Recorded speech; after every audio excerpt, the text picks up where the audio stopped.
দুধ পুলি করার জন্য দুধ নিয়েছি, নারকেল কুড়ানো নিয়েছি, কেনা চালের গুঁড়ো নিয়েছি, গুড় নিয়েছি, চিনি নিয়েছি।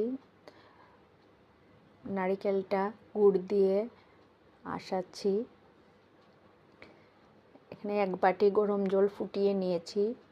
এর মধ্যে 1 বাটি চালের গুঁড়ো দিয়ে দিচ্ছি, কিনা চালের গুঁড়ো।